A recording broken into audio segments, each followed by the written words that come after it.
Bonjour les amis, bonjour tout le monde. Bienvenue sur cette nouvelle vidéo du défi de Pierre-Emmanuel. Aujourd'hui, 39e journée du défi, 39e vidéo. C'est parti!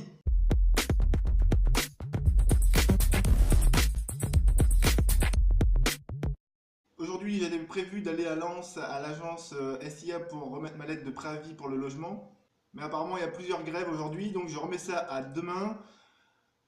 Et aujourd'hui, je vais vous parler de ma théorie d'un monde de surdoués. Si ça vous intéresse, restez à l'écoute. Mais qu'est-ce que c'est que cette théorie d'un monde de surdoués? En fait, suite à avoir la lecture d'un livre, il me semble que j'en ai parlé dans les premières vidéos, sur les surdoués, je me suis aperçu que j'étais surefficient mental, émotionnel et cognitif. Et ça m'a permis de comprendre en fait certaines choses qui s'étaient passées au cours de ma vie. Alors, j'en suis arrivé à la conclusion qu'on est tous des surdoués. Mais qu'on en a tous à des étapes de nos vies eu des chocs émotionnels, hein, principalement pendant l'enfance, voire la petite enfance, qui nous ont coupé de ces ressources que nous permet d'accéder notre cerveau, quoi. Et donc chacun y réagit d'une manière particulière, propre. Donc on réagit soit par la résistance, soit par l'attaque, soit par la fuite. Et en fonction de tous ces comportements-là, étape par étape, jour après jour, choc émotionnel après choc émotionnel, mauvais traitement après mauvais traitement, hein, je parlais hier des mauvais traitements, la mauvaise réputation qu'a l'enseignement scolaire français, hein, finalement. Je me rappelle avoir lu un article d'enfants français qui avaient été scolarisés, qui avaient commencé leur scolarisation au Japon et qui, arrivant en France, reprennent le cursus et se retrouvent traumatisés quoi, par les méthodes d'enseignement, par la compétition, par le chantage, etc., quoi. Alors si vous avez des enfants, je vous conseille de les mettre dans le privé ou vous renseigner par exemple sur l'éducation Montessori et pour permettre à votre enfant d'avoir un bon développement psychologique, quoi, finalement. Parce que l'enseignement donné par la société, quoi, l'enseignement traditionnel, hein, l'école de Charlemagne, finalement, eh ben, elle rend les gens bébêtes et conciliants, sans leur permettre de reconnaître, d'utiliser leur potentiel de créativité. Et donc, je pense que à la base, on est tous des surdoués, et que enfants, dès bébés, hein, on peut être traumatisé. Comme hier, je vous disais, le fait de vouloir humilier son enfant en mettant la culotte sur la tête, sur le balcon, parce elle a réuni dans sa culotte, quoi. Mais il faut vraiment être taré, quoi. Et cette mère-là, elle se rend pas compte que c'est pas de l'amour, là. Elle est pas en train d'aimer sa fille en faisant ça, hein.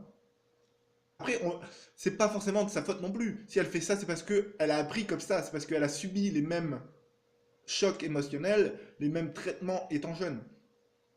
Donc, elle les reproduit, hein. Les enfants reproduisent ce que l'on fait, pas ce que l'on dit.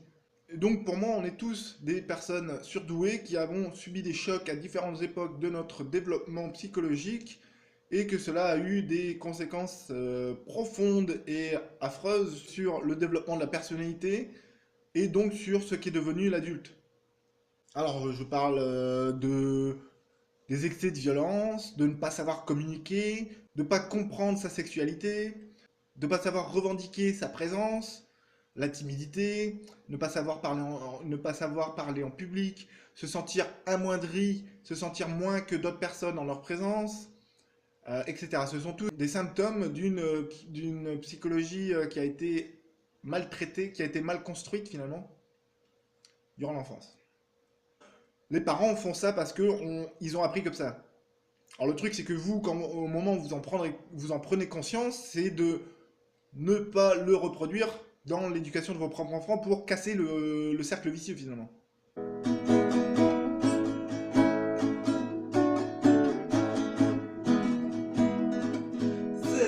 une poupée qui fait non, non, non, non, non, toute la journée.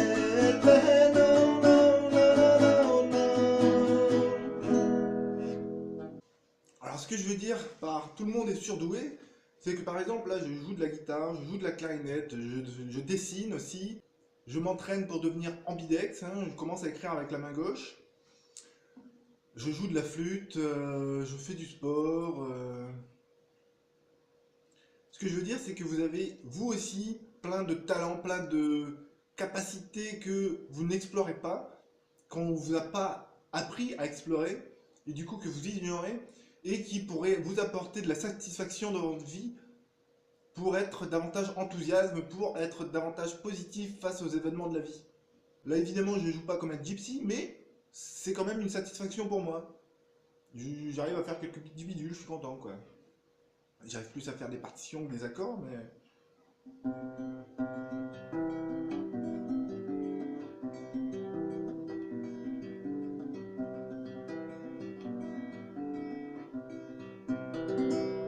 Donc, ce que je veux dire, c'est essayer, chercher... euh, soyez curieux envers vous-même, en fait. Laissez-vous l'opportunité de faire quelque chose de nouveau, même d'être mauvais. Laissez-vous l'opportunité d'être mauvais. C'est normal on n'arrive pas à faire les choses du premier coup comme ça, hein. Tout se fait par apprentissage petit à petit. Mais essayez, pardon, essayez les activités et voyez quel est votre ressenti par rapport à ce que vous faites. Est-ce que vous avez aucun intérêt? Ou est-ce que vous sentez, ah tiens, ouais, si j'aime bien, je suis curieux par rapport à ça. Est-ce que vous allez être attiré à refaire cette activité? Alors voilà pour cette vidéo du jour sur un monde de surdoués. Alors qu'est-ce que vous en pensez, vous? Partagez-nous un petit peu votre point de vue sur la question, si ça vous dérange pas, évidemment. Alors voilà, cette 39e vidéo du défi se termine. Je vous remercie de l'avoir suivi. Si la vidéo vous a plu, pensez à cliquer sur le pouce bleu en dessous de la vidéo. Vous pouvez vous abonner pour être tenu au courant des prochaines vidéos qui seront publiées sur la playlist. Vous pouvez aussi évidemment la partager sur les réseaux sociaux. Et bien entendu, si vous avez des questions, des suggestions, des commentaires, n'hésitez pas à les partager en dessous de la vidéo. Ça me fera plaisir d'y répondre. C'était Pigrosol, alias Pierre-Emmanuel. Je vous dis à demain pour une nouvelle vidéo de défi. En attendant, je vous souhaite de passer un agréable jeudi après-midi. Prenez soin de vous. À demain. Ciao.